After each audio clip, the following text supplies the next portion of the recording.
तं धम्मसकतारम् ते पुनतीर्थयरे ससौवसिद्धे विशोधता भावे समणीयणानदंसण चरितकविर्यायारि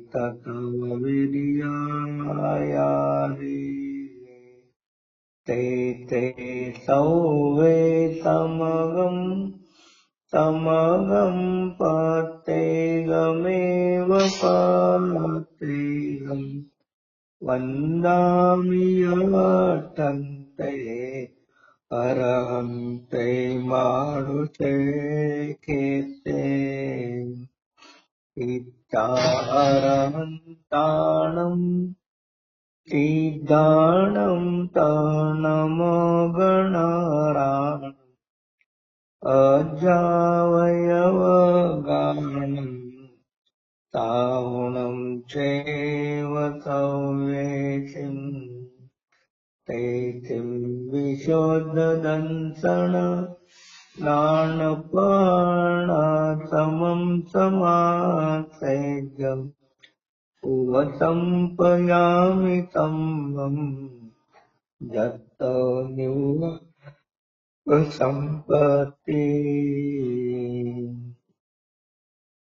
आचार्य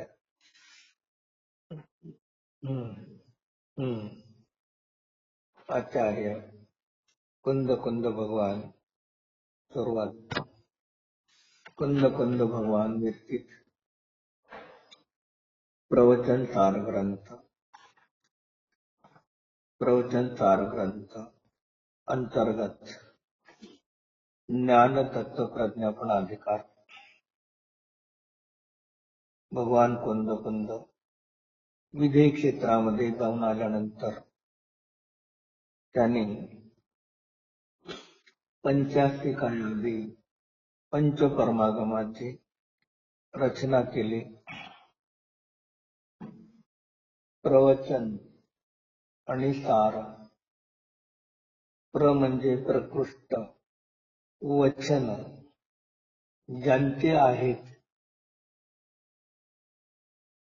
त्या प्रकृष्ट वचनाचा सार जे द्वादशांगिनवाणी ही अनंत भगवंताची प्रकृष्ट वचन आहे आणि त्या प्रकृष्ट वचनाचा सार 6 द्रव्यामधून आपला स्वतःचा शुद्ध बुद्ध एक ज्ञानानंद स्वभावरूप नित्य उद्घाटित नित्य प्रगट रूपाने व्यक्त रूपाने असणारा आपला स्वतःचा शुद्ध आत्मा तो त्या दिव्यध्वनीच्या प्रवचनाचा सार आहे। म्हणून या ग्रंथाचं नाव प्रवचन सार आहे आणि त्यामध्ये जीवामध्ये अनंत गुण आहेत। त्या अनंत गुणामध्ये अध्यात्माच्या अपेक्षेने ज्ञान श्रद्धा आणि चारित्र्य हे 3 गुण आणि मोक्ष मार्गाच्या अपेक्षेने या 3 गुणाच्या मुख्यतेने मोक्ष मार्ग आणि संसार मार्गाची चर्चा चालते। अध्यात्मामध्ये कुंद भगवंताने ज्ञान पहिले अधिकार सांगितला, नंतर तत्व प्रज्ञापन श्रद्धा सांगितले आणि 3रा चरणाने तुझेका अधिकार सांगितला। मग मुनी असून सुद्धा स्वयं मुनी आहेत। कुंद भगवान चारित्राला धारण केलेले आहे। 3 कषायाच्या चौकडीचा अभाव आहे। असं असताना सुद्धा पहिल्यांदा चारित्र अधिकार न सांगता ज्ञान अधिकाराचे वर्णन केलेले आहे. आणि त्या ज्ञान अधिकाराचं वर्णन प्रथम करून तिसऱ्या चरणाने चुलिका अधिकार ठेवला आणि मधी श्रद्धाची चर्चा केली. म्हणून कुंद भगवंतांच्या अपेक्षेने ज्ञान, श्रद्धा आणि चरित्र हा मोक्ष मार्ग दाखवला. आणि कुंद भगवंतांचे गमक गुरु कुंदाला ज्याने गुरु मानले असे उमास्वामी आचार्यांनी दर्शन, ज्ञान आणि चारित्र असा मोक्ष मार्ग तत्वसूत्रामध्ये सांगितलं. सम्यक दर्शन, ज्ञान, चारित्र आणि मोक्ष मार्ग. इथे ज्ञान, श्रद्धा आणि चारित्र असा क्रम ठेवलेला आहे. दोन्ही आचार्यांचा त्याच्या आगमाच्या अपेक्षेने, अभिप्रायाच्या अपेक्षेने दोघांचेही म्हणणे 100% त्याच्या ठिकाणी सत्य आहे. आणि ज्ञान अधिकार प्रथम ठेवण्याचं प्रयोजन आणि चारित्र अधिकार नंतर ठेवण्याचा प्रयोजन आणि श्रद्धा अधिकार मध्ये ठेवण्याचा प्रयोजन. तर ज्ञानामध्ये सुपर प्रकाशकत्व शक्ती आहे. म्हणून ज्ञान पदार्थाला जाणण्याचं कार्य करतं आणि सर्व जीवाला, जीव हा ज्ञानस्वरूपी आहे हे सर्व जीवाला परिचित आहे, ज्ञात आहे, माहित आहे. म्हणून ज्ञान तत्व प्रज्ञापन अधिकार प्रथम ठेवला. आणि या ठिकाणी ज्ञान तत्व मग आपला प्रत्येकाचा जीवाचा स्वभाव ज्ञान आणि तत्त रूपाने राहणे, नित्य राहणे, जाणणे हा काय स्वभाव आहे. म्हणून ज्ञान तत्व प्रज्ञापन. जीवाचा जो ज्ञान स्वभाव आहे त्या जीवाच्या ज्ञान स्वभावाला, ज्ञान तत्वाला तत्तत्पणा जो आहे त्याला पदार्थाला जाणण्यासाठी अन्य कोणाचीही अपेक्षा लागत नाही. न अर्थ आलोक कारण परिच्छेदत्वात तमावत. न अर्थ प्रकाश आदी याला ज्ञानाला पदार्थाला जाणण्याची आवश्यकता नाही. ज्ञान आपल्या स्वतःच्या सामर्थ्याने पदार्थाला जाणण्यामध्ये स्वयं समर्थ आहे. असं जीवाला त्याचं स्वभावाचं भान नाही, स्वभावाची श्रद्धा नाही, त्या रूपाने तो अनुचरण करत नाही. म्हणून आचार्यांनी पहिल्यांदा ज्ञान तत्व प्रज्ञापन अधिकार, जे जसं लौकिक व्यवहारामध्ये अधिकारी असतो त्या अधिकाऱ्याला, प्रत्येक अधिकाऱ्याला एक अधिकार दिला असतो की तेवढ्या अधिकारामध्ये तो काम करू शकतो स्वतंत्र, दुसऱ्याला विचारण्याची आवश्यकता नाही. तसं या ठिकाणी आचार्यांनी की तुमच्या जीवाचा ज्ञान तत्व अधिकार आहे, तो ज्ञान तत्व अधिकार केवल ज्ञान स्वभाव आहे.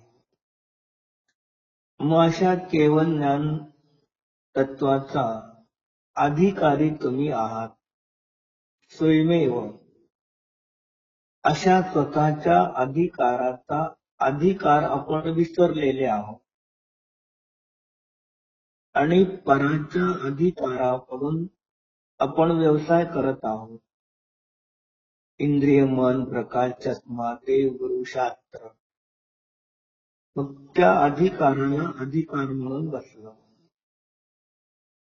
जो अधिकार नाही, पराधीन आहे, त्याला जीवाचा अधिकार मानलो. आणि जो स्वभाव आहे त्याला विसरून गेलेले आहे.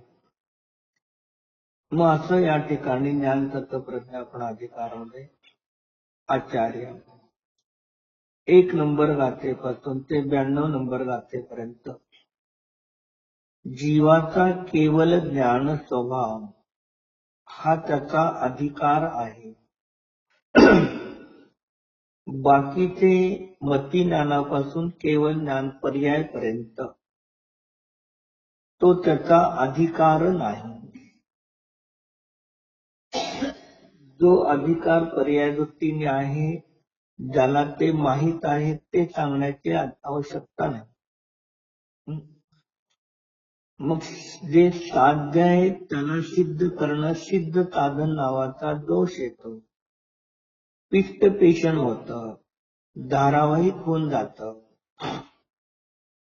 म्हणून कुंद भगवंताने साधी अनंत अशा अनंत केवल ज्ञानाच्या पर्यायाची उत्पत्ती होऊन प्रति समयाला एक केवल ज्ञानाचा पर्यायाचा उत्पाद, पूर्वीच्या केवल ज्ञानाच्या पर्यायाचा नाश, असे साधी अनंत केवल ज्ञानाच्या पर्यायाची उत्पत्ती होऊन नष्ट झाली.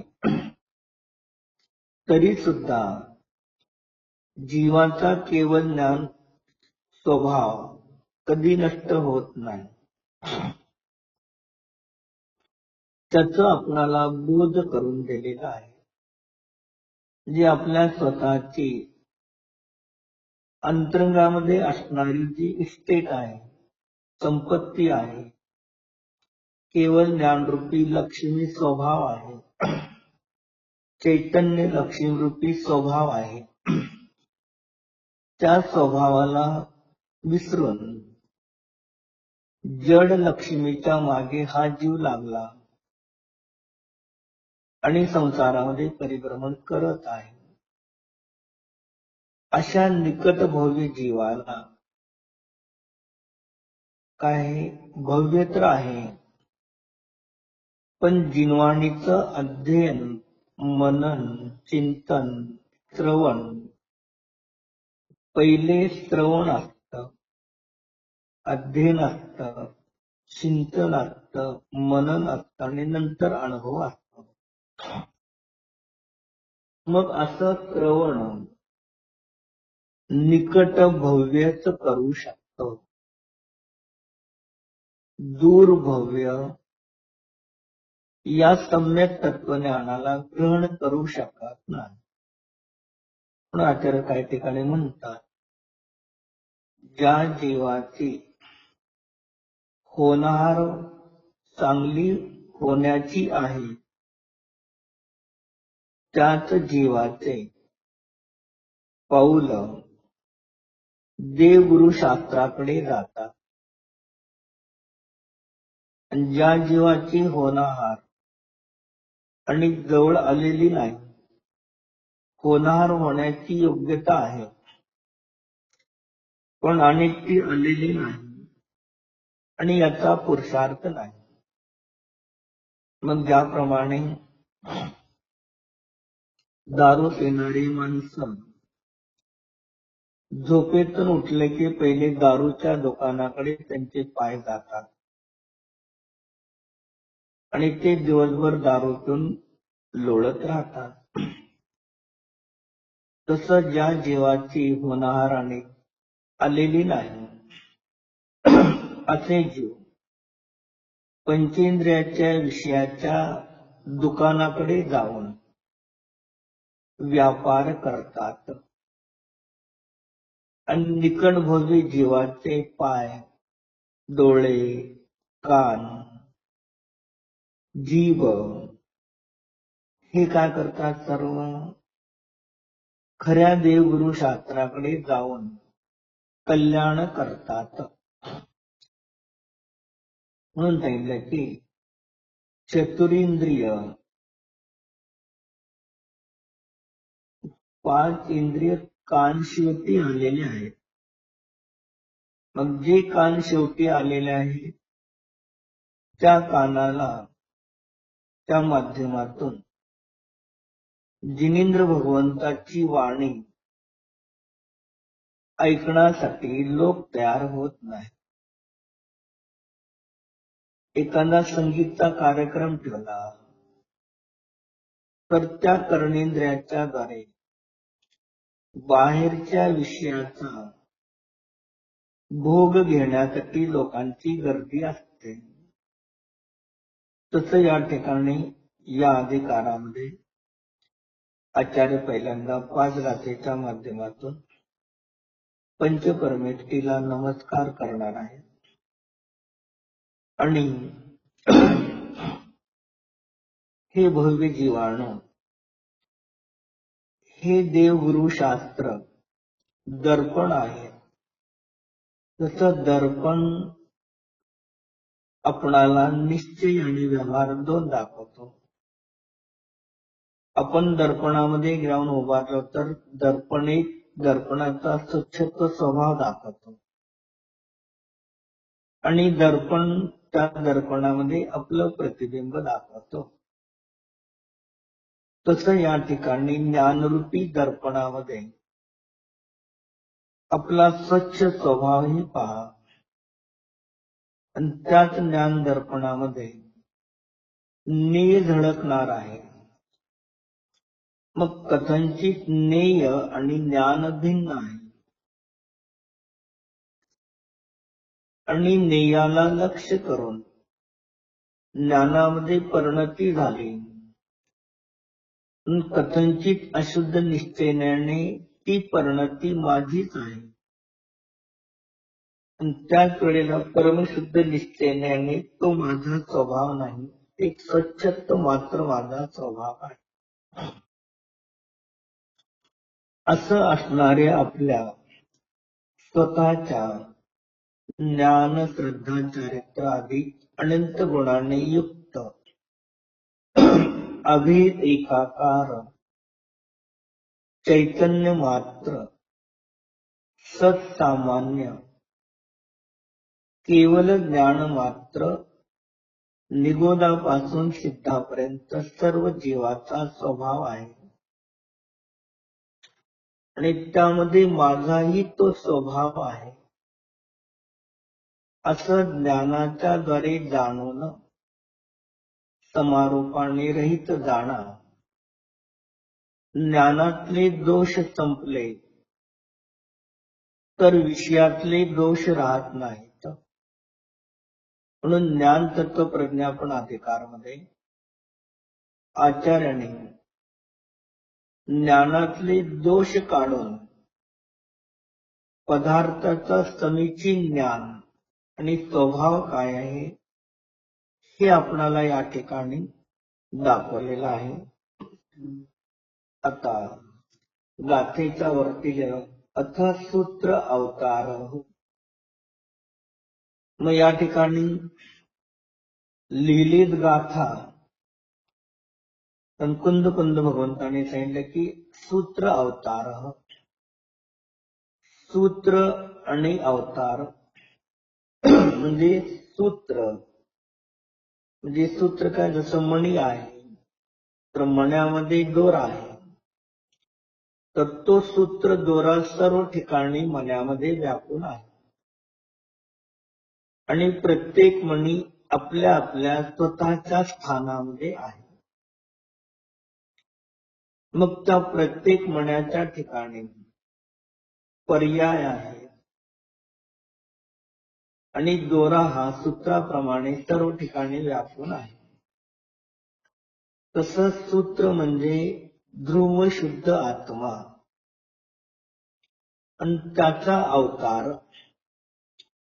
मग अशा आपल्या तत्वाचा शुद्ध बुद्ध एक ज्ञानानंद स्वभाव निज शुद्ध आत्मा त्याला विषय करून ज्ञानाच्या पर्यायामध्ये त्याला अनुभव करणे, जाणणे, त्याला म्हटलं जातं सूत्र अवतार. सूत्र तर आहे, मग गाथा लिहिले पण त्याला सूत्र का म्हटलं? तर सूत्राचा अर्थ काय केला? आचार्य परीक्षा मग सूत्र, तत्वा सूत्र आदी.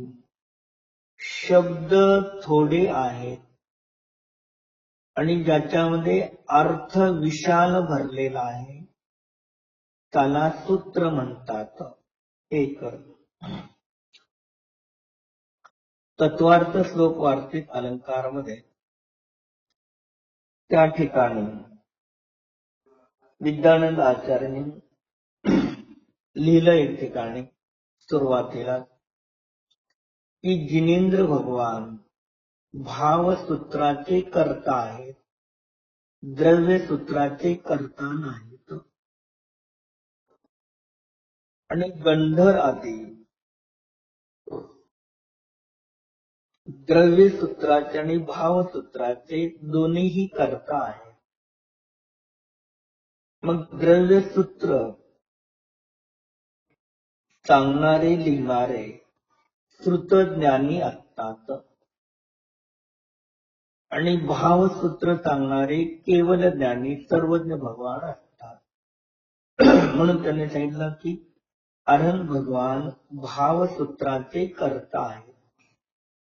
जे भगवंताच्या ओंकार दीर्घध्वनीमध्ये सूत्र प्रगट झाले, गाथा टीका प्रगट झालेल्या नाहीत. मग त्या सूत्राला घेऊन आचार्यांनी काही अनेक शब्द पद घेऊन गाथा तयार झालेल्या आहेत. पण एक अपेक्षेने गाथेला सूत्र म्हटलं तरी काही बिघडत नाही आणि गाथा म्हटलं तरी काही बिघडत नाही. गाथा गुंथते गुंथते त्याला गाथा म्हटली जाते. मग जसं माळाचे फुल मध्ये माळा गुंतल्या जातात, मणी गुंतले जाते, तसं या ठिकाणी गाथेच्या माध्यमातून आपल्या न्यायिक स्वभावातला गुंतलेला आहे. म्हणून सूत्रामध्ये काही शब्द घालून गाथा तयार होतात. याप्रमाणे या ज्ञानतत्व प्रज्ञापन अधिकाराची सुरुवात आणि आपल्याच आत्म्याच्या अनंत गुणापैकी असाधारण गुण सर्वाला परिचित असणारा. मुलं शाळांमध्ये पास झाले, 1 नंबर आले, 2 नंबर आले, तर त्यांचं चारित्र्यावरून त्यांची ओळख केली जात नाही. रंगावरून, अंगावरून, जाडीवरून, श्रीमंती गरीबवरून ओळख केली जात नाही. त्यांना 1-2 नंबर आल्यानंतर त्यांना जे सर्टिफिकेट दिलं जातं, मार्कलिस्ट दिली जाते, ती मार्कलिस्ट काय आहे? उत्कृष्ट त्यांच्या ज्ञानाचं प्रतीक आहे. म्हणून या ठिकाणी कुंद भगवंतांनी ज्या ज्ञानाच्या मध्ये सर्व कार्य होतं त्या ज्ञानाला कोणी विचाराला, निर्णय करायला तयार नाही. आणि ज्या ज्ञानामध्ये जी वस्तू जाणवीत आली त्या जाणवीत येणाऱ्या वस्तूचं महत्व लोकाला आहे, पण ज्या ज्ञानाने जाणलेलं आहे त्या आपल्या ज्ञानस्वरूप आत्म्याचं महत्व जीवाला नाही. म्हणून एक फॉरेनमध्ये एक वैज्ञानिक होऊन गेला, तो काय करत होता, सकाळी सूर्य उगवल्यानंतर कंदील घेऊन रस्त्याने फिरत जात होता. मग त्याला बघितल्यानंतर सर्व लोक हसत होते, इडाय म्हणत होते. रात्री कंदील घेऊन गेला तर अंधार असतो तर ठीक आहे म्हणले, पण हा दिवसा कंदील घेऊन जातो. मग त्याला मूर्ख म्हणू लागले.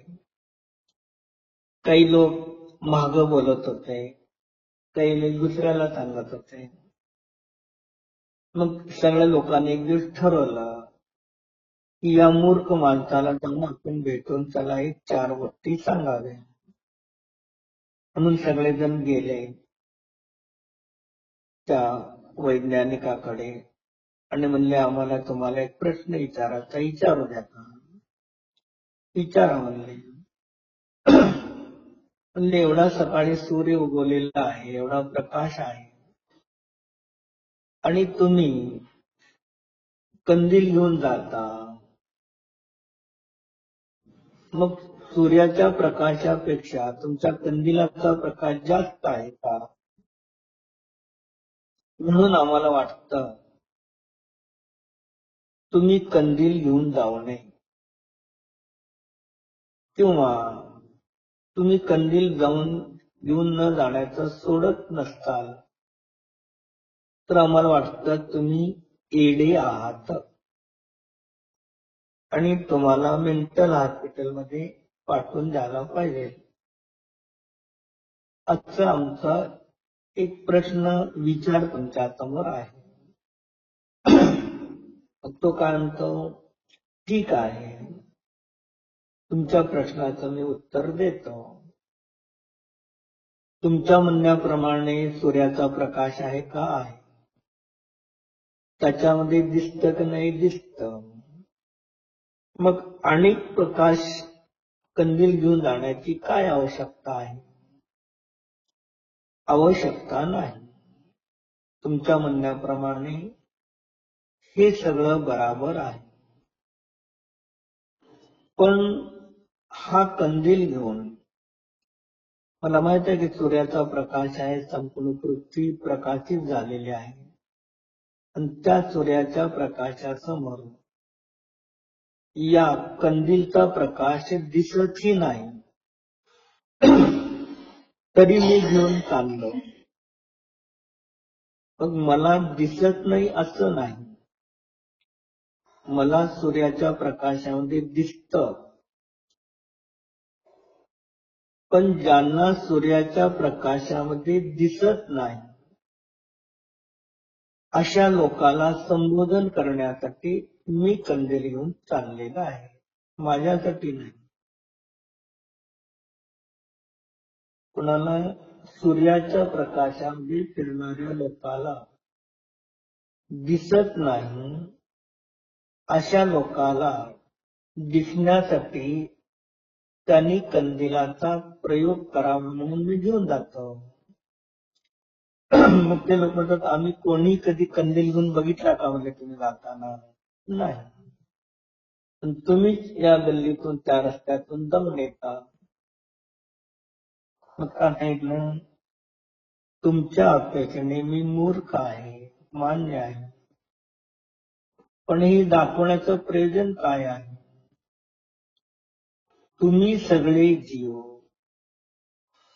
केवल ज्ञान प्रकाश स्वरूप, ज्ञान स्वरूपी आहात, आणि तुमच्यापाशी केवल ज्ञानाचा स्वभाव प्रकाश गुण आहे. त्या प्रकाशामध्ये, ज्या प्रकाशामध्ये, ज्ञान प्रकाशामध्ये तुम्ही जगातल्या सर्व वस्तूला जाणता, पण ज्या ज्ञानाने जाणले नाही त्या ज्ञानाला तुम्ही जाणत नाही. सूर्याच्या प्रकाशामध्ये, दीपकाच्या प्रकाशामध्ये ज्या ज्या वस्तू प्रकाशित झाल्या, प्रकाशित होणाऱ्या वस्तूचं तुम्हाला काय हे महत्व आहे, पण प्रकाश देणाऱ्या सूर्याच्या आणि दीपकाचं तुम्हाला महत्व नाही. तसं तुमचा आत्मा ज्ञान स्वरूप आहे. आणि ज्या ज्ञानामध्ये सर्व वस्तू प्रकाशित होतात असं प्रकाश्य स्वरूप आत्म्याचं तुम्हाला महत्व नाही आणि ते तुम्हाला समजून यावं म्हणून मी या ठिकाणी कंदील घेऊन जातो. तेव्हा त्या लोकांना सर्वांना काय झालं, समाधान झालं. अरे आपण जीव आहोत, आपल्या ज्ञान आहे आणि आपल्या ज्ञानामध्ये या सर्व वस्तू जाणवीत येतात. पण ज्याच्यामध्ये जाणवीत येतात, जी वस्तू जाणते, त्या जाणणाऱ्या ज्ञानस्वरूप आत्म्याला आपण जाणत नाही. म्हणून आपण अज्ञानी आहोत. एक भजन आहे, त्या भजनामध्ये एक ठिकाणी म्हटलेलं आहे, का त्यांनी मी स्वतः स्वतःला जाणत नाही, हेच मोठं आश्चर्य आहे. मी सर्व पदार्थाला जाणतो हे आश्चर्य नाही, पण मी स्वतःला जाणत नाही, पराला जाणणारा पण मीच आहे आणि मी स्वला जाणत नाही, हेच मोठं आश्चर्य आहे. तसं आचार्य या निकट भव्य जीवाना कसं कधी आचार्य सांगतात, हे भव्य जीवान, मग अभव्याला सुद्धा कधी भव्य म्हणून संबोधन करतात, दूरांदूर भव्याला सुद्धा भव्य म्हणून संबोधन करतात, भव्य सम अभव्याला सुद्धा भव्य म्हणून संबोधन करतात, निकट भव्याला सुद्धा भव्य म्हणतात आणि तत्काळभवात मोक्षाला जाणाऱ्या जीवाला सुद्धा भव्य म्हणतात. म्हणून आचार्याने वचनाच्या द्वारे हे भव्य जीवाणू म्हणजे आपल्या वचनामध्ये दुसऱ्याला अभव्य म्हणून संबोधन करून दोष लावून घेतला नाही, विषमता जीवाकडे पाहिलेली नाही. मग बोलाचा तर शुभ बोला, अभव्य म्हटलं तर त्याला दुःख होतं. मग अभव्याला सुद्धा भव्य रूपाने संबोधन करा. भव्य का, ज्ञान दर्शन स्वभाव त्याच्यावरती शाश्वत आहे, म्हणून त्याला भव्य म्हणून पहा. मग तसं इथे आपण हे आचार्य कंदकंद भगवान, मला माझा स्वभाव मी विसरलेला आहे, तेच काय करत आहे, मला दाखवत आहे गाथेच्या माध्यमात. गाथेमध्ये भाव भरलेला आहे आणि ही शास्त्र जिनवाणी पण आहे, कुंद कुंदाने लिहिलेली आहे, पण गुरु आहे आणि सर्वज्ञची आहे म्हणून देव आहे. जी एका शास्त्रामध्ये देव गुरु शास्त्र तिन्ही आहेत व्यवहाराने, आणि ते देवगुरु शास्त्र आपल्या अंतरंगामध्ये असणारा जो शुद्ध उपयोग स्वरूप जो शुद्ध आत्मा आहे, तोच काय आहे, शास्त्र देव आणि गुरु आहे. हे आपणाला आचार्य मला एकट्यालाच संबोधन करत आहेत, जगातल्या जीवांना संबोधन करत आहे का नाही मला माहित नाही. या दृष्टीने जिनागमामध्ये पहिल्यांदा सांगितलं, अप्पलपोटी व्हा. जेवताना जसं लग्न कार्यामध्ये कुठे जेवायला बोलवलं तर पहिल्या पंक्तीला आणि पहिल्या लाईनला बसतो, पहिल्या ठिकाणी. कारण प्रत्येक वस्तू पहिल्या माणसाला वाढून पुढे जाते. पहिल्या लाईन मध्ये पहिला नंबर बसल्यानंतर सर्व वस्तू आपणाला खायला मिळतात आणि पुढच्या शेवटपर्यंत कोणाला काय मिळत नाही. मग तिथं जसं अक्कलपोटी तसं इथे माझ्यासाठीच आहे. म्हणून हे या ठिकाणी निर्णय करा आणि देवगुरु शास्त्र यांच्या सानिध्यामध्ये आपल्या अंतरंगामध्ये असणारा आत्मा, त्याचे असणारे ज्ञान, श्रद्धा, चरित्र, आनंद, वीर्य, गुण आणि त्या गुणांची होणारी पर्यायामध्ये जघन्यापासून ते उत्कृष्टपर्यंत सामर्थ्य, आपल्या द्रव्याच्या गुणाच्या पर्यायाचं सामर्थ्य काय आहे, अशा गुण पर्यायाच्या सामर्थ्याला धारण करणारा मी सामर्थ्यवान या विश्वामध्ये सगळ्यामध्ये मोठा श्रीमंत मीच आहे आणि माझ्याच द्रव्यगुण पर्यायाची या ठिकाणी चर्चा कथनचित भेद रूपाने चालू आहे आणि कथनचित अभेद रूपाने चेतना मात्र शुद्ध स्वभावाची चर्चा आहे. हे जाणून पूर्ण ग्रंथाचा अधिकार ग्रंथ संपवस्तर आपलीच चर्चा जाणा. ज्या ज्या अधिकारामध्ये ज्या ज्या गुणाची चर्चा चालेल त्या पद्धतीने समजून घ्या. ते सूत्र अवतार. अब यहाँ भगवत कुंद कुंद आचार्य व्यक्ति गाथा सूत्रों का अवतरण किया जाता है. मग बहिरंगातून गाथा म्हणजे जे सूत्र आहे त्याचं अवतरण प्रगट केलं जात आहे. म्हणजे भावार्थ त्याच्यातला कुंद कुंद भगवंताने शब्दामध्ये जो भाव भरलेला आहे त्याचं अवतार म्हणजे प्रगट केला जात. आणि निश्चयाने आपल्या वर्तमानाच्या क्षावक्षमिक श्रुतज्ञानामध्ये, भाव श्रुतज्ञानामध्ये आपला न्यायक स्वभाव शुद्ध आत्मा तो सूत्र आहे. त्याला प्रामाणिक प्रत्यक्ष ज्ञानाने अनुभव करा तर काय होतं, आपला शुद्ध आत्मा आपल्या ज्ञानाच्या पर्यायामध्ये सूत्र, भावश्रुत ज्ञानाच्या पर्यायामध्ये अवतरण होतं.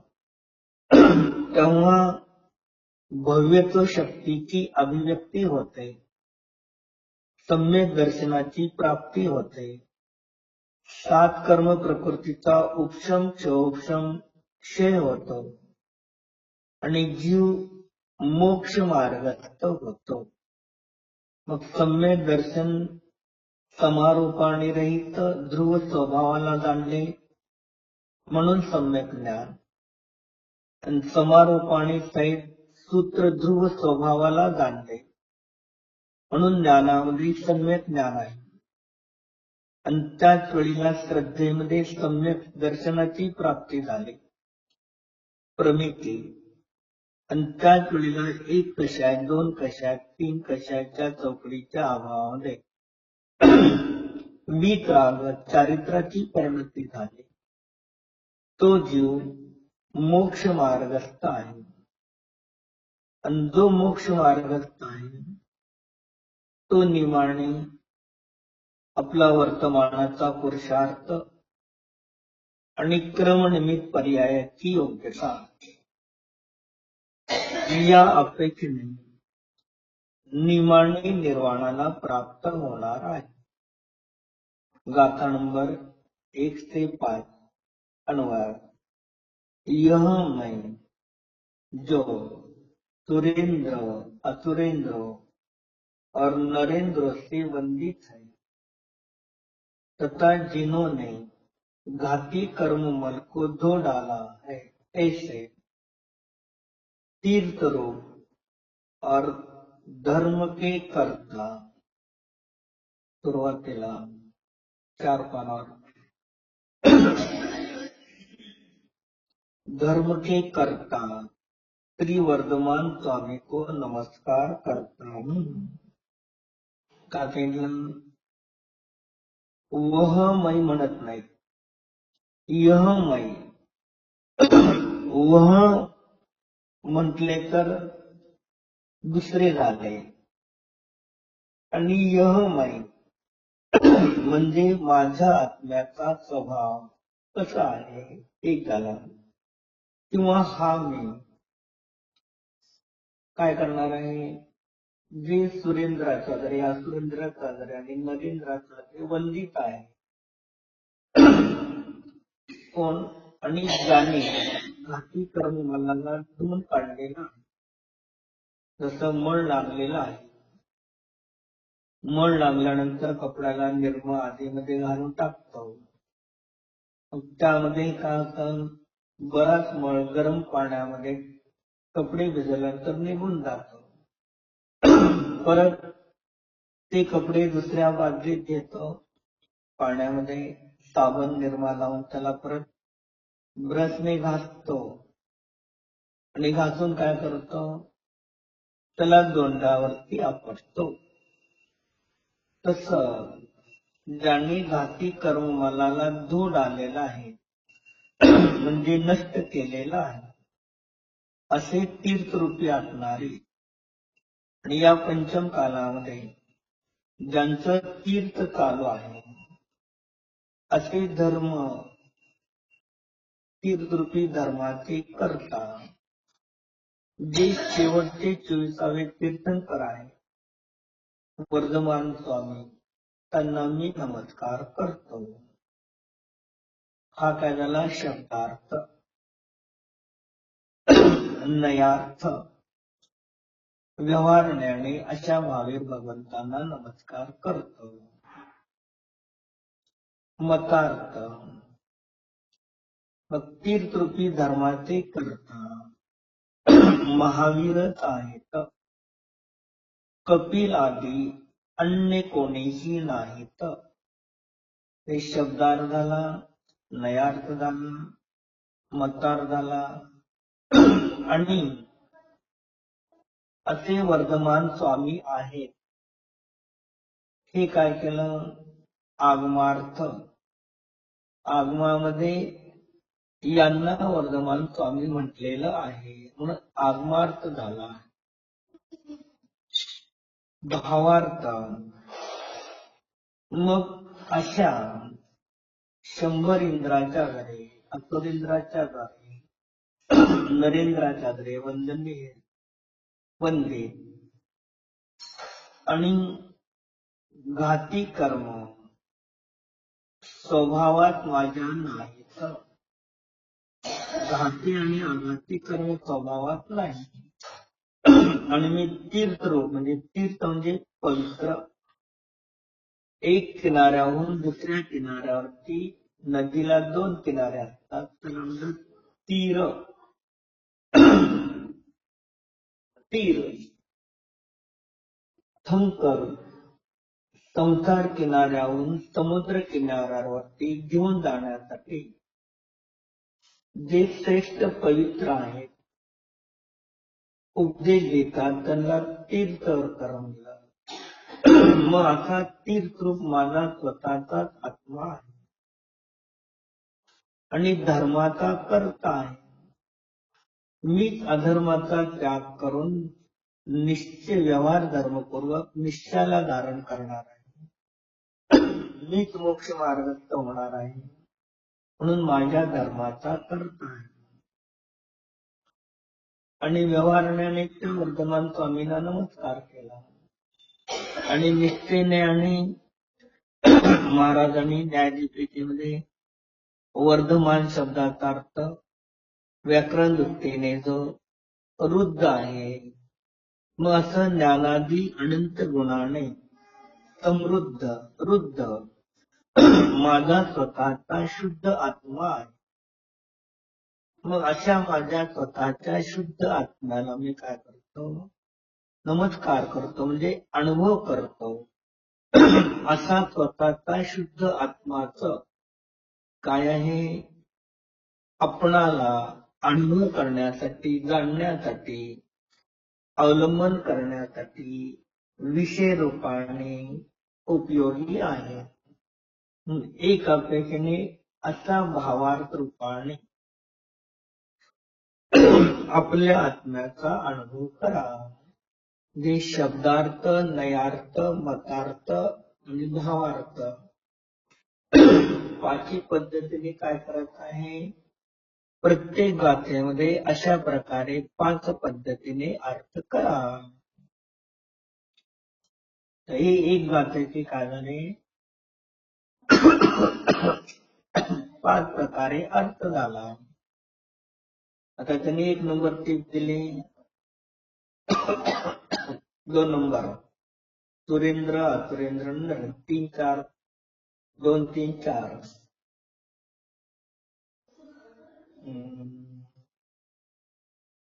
2 नंबर काय? सुरेंद्र ऊर्ध्वलोकवासी देवकी 12.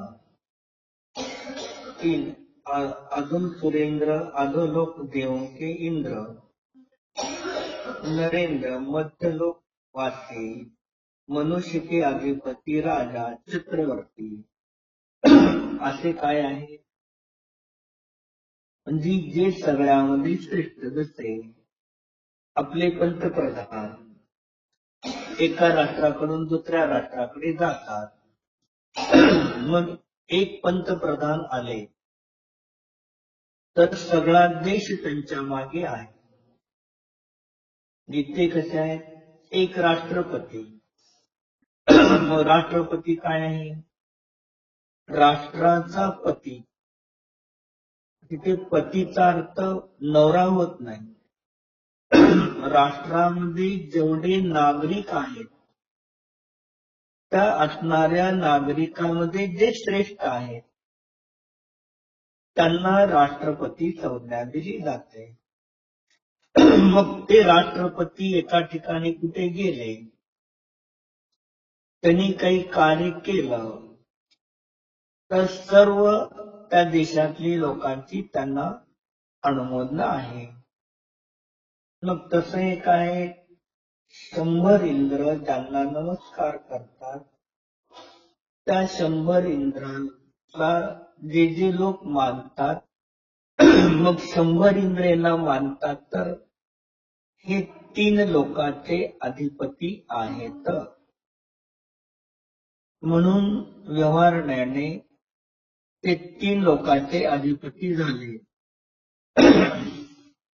100 इंद्राचे अधिपती आहेत. मग तसं इहमय हा मी शुद्ध आत्मा कसा आहे? अनंत गुणाचा धारक आहे. आणि अशा अनंत गुणाने धारक अशा शुद्ध आत्म्याला वर्तमानाच्या ज्ञान पर्यायाने अनुभव करणे, तो काय झाला? अनंत गुणाच्या वैभवाला मी नमस्कार केला, अनुभव केला. आणि स्वभावामध्ये घाती द्रव्य मल कर्म आणि भाव कमल कर्म नाहीतच. असा अनादि अनिधन निष्कर्मस्वरूप आत्मा तो विषय झाला. आणि तीर्थ त्या शुद्ध आत्मा कसा आहे? तीर्थ आहे. द्रव्य कर्म भाव कर्म न कर्मरूपी मलाने रहित आहे, म्हणून तीर्थ आहे. अष्टपावड मध्ये आधी सांगितलं कुंदकंद आपला न्याय स्वभाव आत्माच तीर्थ आहे निश्चयाने. कारण निश्चय स्वभावस्वरूप तीर्थस्वरूप आत्म्याला विषय करतो. तेव्हा पर्यायामध्ये सम्यक दर्शन रूपी श्रद्धा गुणाची निर्मल पर्याय प्राप्त होते. जीव तीर्थाला ते मोक्ष मार्गाला प्राप्त होऊन भावी काळामध्ये तीर्थंकर होतो. माझा आत्माच विषय रूपाने तीर्थ आहे. अनुभव करणारी प्रामाणिक प्रत्यक्ष ज्ञान पर्याय ती ज्ञान रूपाने तीर्थ आहे. आणि सम्यक दर्शन चारित्र निश्चय रत्नत्रयाची प्राप्ती हे प्रमिती रूपाने तीर्थ आहेत. मग असा माझा स्वतःचा आत्मा विषय साधन फल रूपाने तीर्थ आहे. भेद रूपाने आणि अभेद रूपाने मी एक माझ्या सत्सामान्य चैतन्य रूप स्वभावामध्ये तीर्थामध्ये भेद नाहीच.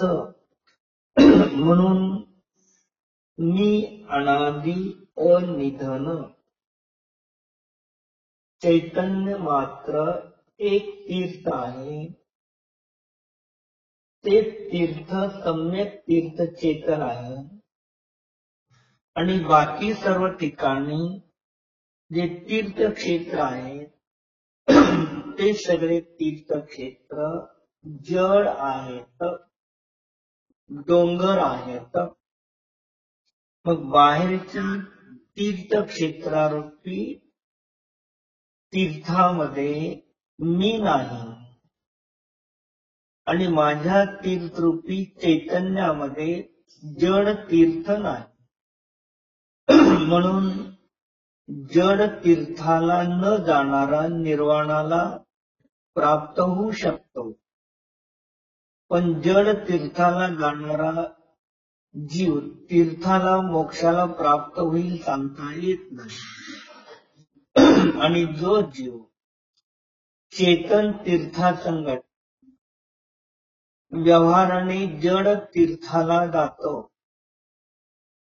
आणि जड तीर्थाला जाऊन त्या जड तीर्थाला तीर्थपणा का प्राप्त झाला, तर त्या जड तीर्थावरती तीर्थंकराने आपल्या शुद्ध आत्मरूपी तीर्थाला पवित्र आत्म्याला विषय करून चार शुक्ल ज्ञानाला प्राप्त करून निर्वाणाला प्राप्त झाले. अशा त्या जड तीर्थावरती सुद्धा चेतन तीर्थ तीर्थंकरावस्थेला कसं प्राप्त झाले हे पाहण्यासाठी ज्ञानी काय करतो, तिकडे जातो. आणि कोणी सम्यदुक्ती आहे, अंतरंग तीर्थाला प्राप्त झाला पण त्याची परिस्थिती नाही, त्याला तो बाहेर तीर्थाला जाऊ शकत नाही, त्याला कोणी घेऊन जाऊ शकत नाही, तरी सुद्धा तो निर्वाणाला एक दिवस प्राप्त होणार आहे. सम्यदुक्ती आहे. म्हणून ध्यानाच्या वेळेला अशा आपल्या आत्म्याला तीर्थंकराला तीर्थ रूपाने जाणं. आणि व्यवहाराने तीर्थंकर भगवान व्यवहार तीर्थंकर आहे. तीर्थक्षेत्र व्यवहार तीर्थक्षेत्र आहे. जिनवाणी व्यवहार तीर्थ आहे. गुरु व्यवहार तीर्थ आहे. पण या व्यवहार तीर्थाच्या आधारे निश्चय तीर्थाला प्राप्त होणारा अनुभव करणारा पवित्र आत्म्याला अनुभव करणारा जीव निमाने अनंत जेव्हा तीर्थंकर होऊन माझा जीव निर्वाणाला प्राप्त होणार, हे या मंगलाचरणमध्ये ग्रंथाचं नाव, नावाची सार्थकता, त्याचे अधिकार, त्यामध्ये ज्ञान तत्व प्रज्ञा आपण पहिले काठवला. त्यामध्ये 5 गाथा मंगलाचरण रूपाने. कोणत्याही ग्रंथामध्ये एवढ्या मंगलाचरण रूपाने गाथा नाहीत. 1 किंवा 2 रूपाने मंगलाचरण करून सोडलेलं आहे. किंवा मंगलाचरण जरी केलं तर या 5 गाथेमध्ये जे विस्ताराने विशाल रूपाने मंगलाचरण केलेलं आहे तेवढं विशाल रूपाने मंगलाचरण अन्य कोठेही नाही. आणि असे ग्रंथ वाचण्याचं ऐकण्याचं गुरुच्या मुखातून आपल्याला जायला भाग्य मिळालं. म्हणून हे भगवान एवढं आयुष्य कधी जरी प्राप्त झालं तरी अशा देवगुरु शास्त्राच्या सानिध्यामध्ये काही 33 सागराचं आयुष्य सुद्धा तत्व चर्चामध्ये कम पडतं. म्हणून आचार्य म्हणतात तत्वसूत्रामध्ये पुण्य आणि पापाचे भेद केले. त्याला ज्याला जास्त आयुष्य प्राप्त होतं ते पुण्यवान म्हटला जातो, अल्प आयुवाला पापी म्हटला जातो. आणि आजपर्यंत आपण मातेच्या गर्भापासून जन्मून आजपर्यंत इथेपर्यंत जिवंत राहिलो, पुण्यवान आहोत, भाग्यवान आहोत. आणि भाग्यवान असल्यामुळे आज आपल्याला आपलं भाग्य बदलणारी देवगुरु शास्त्राचं निमित्त मिळालं. आणि त्याच्यातून आपण आपलं एक तर कार्य केलेलं आहे, सम्यक दर्शन, सम्यक ज्ञान, सम्यक चारित्र. एक कशाच्या 2 कशाच्या चौकडीच्या अभावाचं चारित्र आहे. आता 3 कशाच्या चौकडीच्या अभावाच्या चरित्र पर्यायामध्ये प्राप्त होण्यासाठी आम्हाला पुरुषार्थ करायचा आहे. हेच आम्हाला जिनवाणीच्या अध्ययनाचं फळ प्राप्त हो, ही भावना सर्वज्ञ भगवंताप्रती देवगुरु शास्त्राप्रती आम्हाला करायची आहे. हो.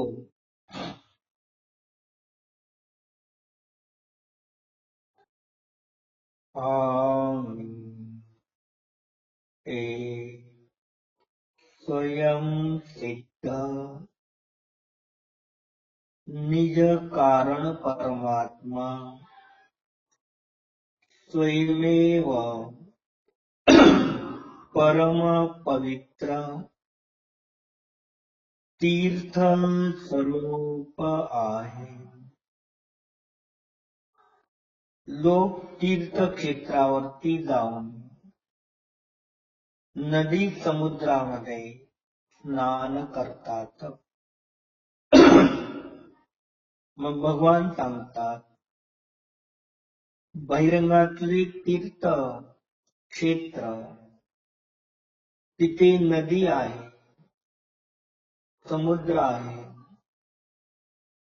तिथे स्नान केल्यामुळे शरीराचा मळ निघून जातो, आत्म्याचा मळ निघून जात नाही. पण स्वतःच्या अंतरंगामध्ये तीर्थ रूप पवित्र स्वरूप असणारा एक न्यायक स्वभावस्वरूप शुद्ध आत्मा आहे. तो शुद्ध आत्म्यामध्ये स्नान करा, शैक्षणिक ज्ञानाच्या द्वारे त्या शुद्ध आत्म्यामध्ये डुबकी मारा, तर आपला आत्माचं तीर्थ आहे, तीर्थाला प्राप्त होतं. आणि आपणच भावी काळामध्ये अन्य येणाऱ्या जीवांना 13व्या गुणस्थानामध्ये अनंत होऊन तीर्थाचा उपदेश देणारा आपलाच कारण परमात्मा निष्क्रिय शुद्ध आत्मतत्वस्वरूप मी आहे, आहे, आहे, आहे.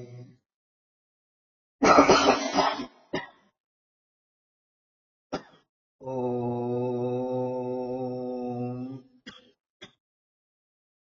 शांती शांती शांती.